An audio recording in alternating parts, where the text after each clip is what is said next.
தம்பி கிட்ட என்னடா லஞ்ச் வேணும் கேட்டேன். கர்ட் ரைஸ் பண்ணி தர மாட்டேன்னு சொல்லிட்டாங்க. என்னடா அடிக்கடி கர்ட் ரைஸ் தான் எடுத்துப்போ, கர்ட் ரைஸ் செய்யலாம்னு சொல்றேன்னு கேட்டேன். இல்லம்மா நீ கர்ட் ரைஸ் செஞ்சு கொடுமா அப்படின்னு சொன்னா. சரி நான் அப்படின்னு சொல்லி கர்ட் ரைஸ் பொட்டேட்டோ ஃப்ரை பண்ணிட்டு ஃப்ரூட்டுக்கு ப்ரோமோ பிளான் தான் வச்சிருந்தேன். அங்கே வந்து எங்க கிளம்பிருக்கேன் பார்த்தீங்கன்னா எங்க அம்மா வீட்டுக்கு போயிட்டு வரலாம் அப்படின்னு சொல்லிட்டு கிளம்பிருக்கேன். தம்பி 4 o'clock தான் வருமா, அதுக்குள்ள போயிட்டு வந்துடலாம் அப்படின்னு சொல்லிட்டு கிளம்பிருக்கேன். எதுக்கு பார்த்தீங்கன்னா சும்மா தான் போறேங்க, எதுவும் வேலைலாம் இல்லை, சும்மா போயிட்டு வரலாம், வீட்டில் இருக்க போர் அடிக்குது, சரி அம்மா வீட்டுக்கு போயிட்டு வரலாம் அப்படின்னு சொல்லிட்டு தான் கிளம்புறேன். என்ஜாய் பண்ணி ஸ்கூல் கிளம்புறதுக்குள்ள ஒரு வழி ஆயிடுவேன். ஒரு ஷூ நான் போறேன், ஒரு ஷூ அவனே போறான்னு சொல்றான். சரிடா அப்படின்னு சொல்லிட்டு அப்புறம் கடைசி பவுடர் வச்சு சந்தனம் வச்சு கிளப்பியாச்சு ஒரு அடியா. அப்புறம் சாப்பிட்றாங்க, சாப்பாடு வேணாம்னு சொல்றான். சாப்பிட்டு சாப்பிடாம பசிக்கும், மதியம் தான் லஞ்ச் சாப்பிடுவேன், காலையில சாப்பிட்டு போனா பசிக்காது உனக்கு அப்படின்னு சொன்னா. சரிம்மா அப்படின்னு சொன்னா. அப்புறம் சாப்பாடு போட்டு ஊட்டிட்டு அப்புறம் தலைவர் ஒரு அடியே கிளம்பியாச்சு. வெளியில வந்து பார்த்தோன்னா பசங்களை பார்த்தோன்னா குஷி ஆயிட்டாரு.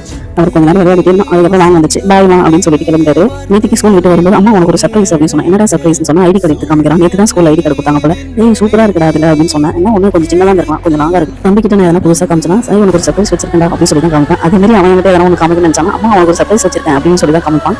அது மூலமா எங்களுக்கு ஒரு என்ஜாய்மெண்ட், அது ஜாலியா இருக்கும்.